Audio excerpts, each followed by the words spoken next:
Hello everyone, my name is Colleen. Welcome back to another Animal Crossing New Horizons video.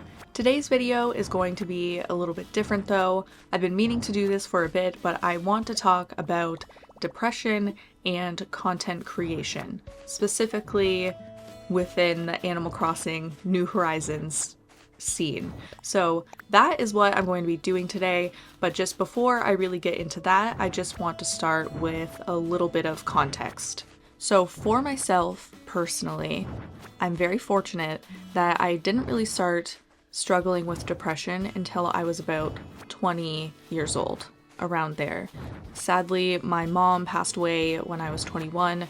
I have actually made a video about that because the 10-year anniversary recently passed, but that was obviously a large factor in my mental health, kind of deteriorating.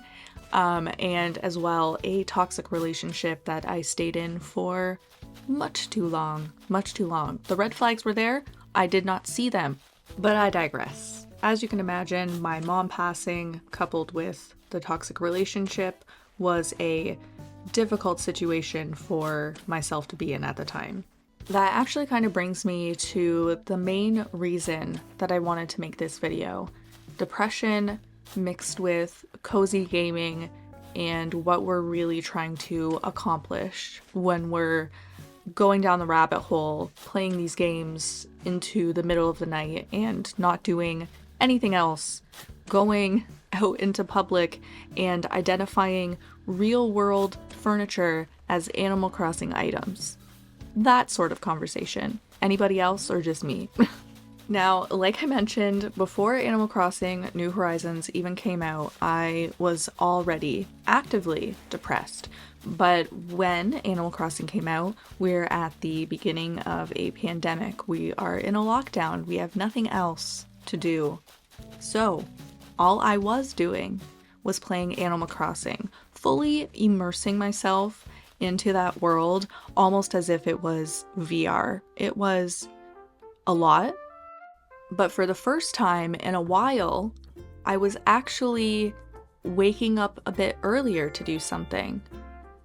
I was actually motivated to do something and actually get something done and feel as though I was accomplishing something, which for a while, I hadn't had that sensation.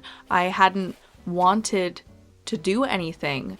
So for me, that added on to this this Animal Crossing addiction, because it was giving me that feeling I had been missing for so long.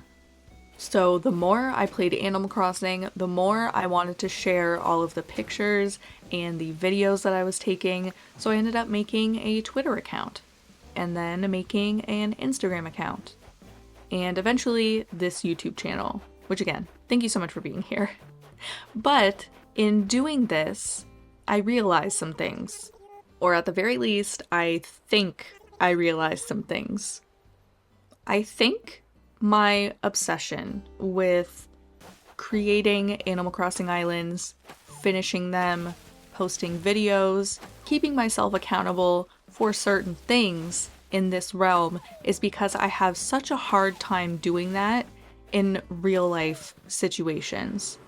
So me being able to have some sort of control over the creation of something, the release of something, feels like I'm making some progress in getting back to where I was, even though it's within a video game for the most part. That being said, once I started making videos, starting to stream, I have learned so much. There's so much that goes into content creation. That's just a whole other topic. But I guess what I'm saying is, with going through Animal Crossing, I was sort of proving to myself that I was able to accomplish these things and able to finish something and be proud of something. Because I think a lot of the time in real life, I struggle to do that as well. So it's like vicariously through Animal Crossing, I was proving to me that I was capable of doing more. Which I know out of context, that sounds so silly that I needed Animal Crossing to teach me this, but depression is a fickle bitch, okay? They don't care how silly it is. The tiniest minute things will make your day when you're depressed, and you just have to latch onto it and hold on to it until you can get through that dark tunnel. I honestly could have been more articulate with that point, but it's staying because it's true. When you're depressed, if you find one thing that even gives you just a glimmer of hope, you hold on to it, and that's just real. The only issue, though, that I have run into is when it stops providing that sort of motivation. And I don't mean the motivation to play the game, because as you know, I still play plenty of Animal Crossing. It's the creation of the videos and the posting of them and the editing of them.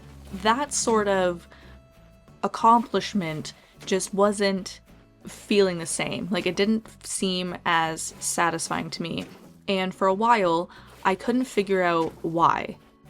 Now, of course, this is a working theory, but I truly think it's because I had motivation to do all of these things in a video game and spend hours and hours and hours meticulously just creating something.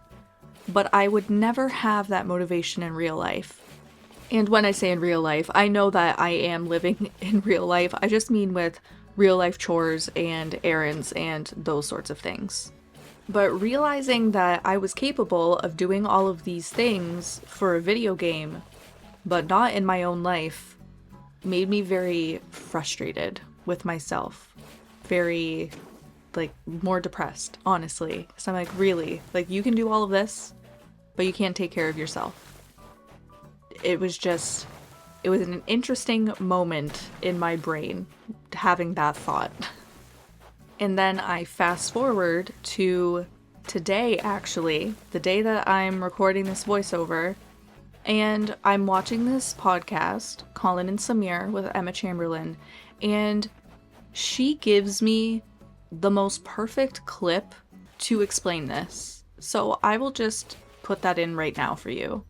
It's ironic, too, because I started everything as a way to distract myself from my depression at the time. Right. Mm-hmm. And then it was hard to admit to myself at a certain point, oh my God, this is making me depressed. Right. And it's the question of okay, well, then what the hell can I do? Am I just the broken one? She just summarizes how I have felt and do feel some days so well.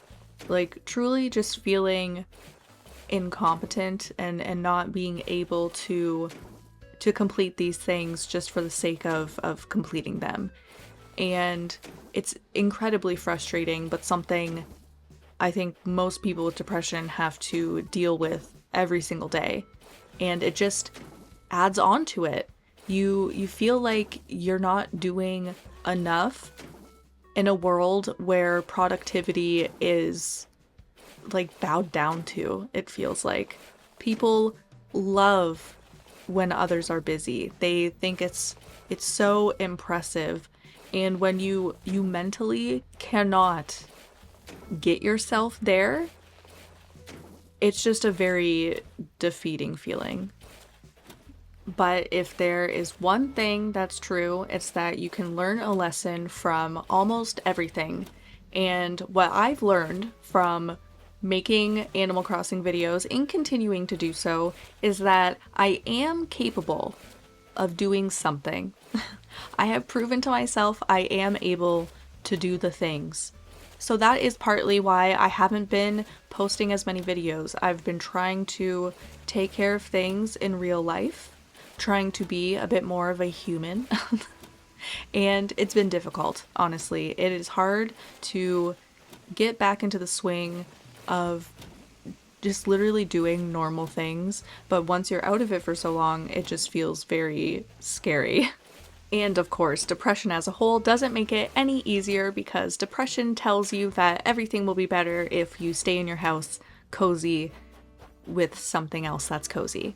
So you're kind of defying your own logic here, going out on your own, but it has been worth it. And I'm going to keep trying to do this because when I do get the things done, I feel very good. It's just getting to that point, which is a bit difficult. But I think I am going to end the discussion right there. I think that's a good spot. If you have gotten anything out of this video, please let me know in the comments if you've realized anything or if you're reflecting on anything. I'm just very, very curious because this conversation is just so interesting to me. That being said, thank you so much for making it to the end of this video. I just thought that this topic was very important, so I really appreciate you being here and for watching. And as always, I hope you all have a wonderful day.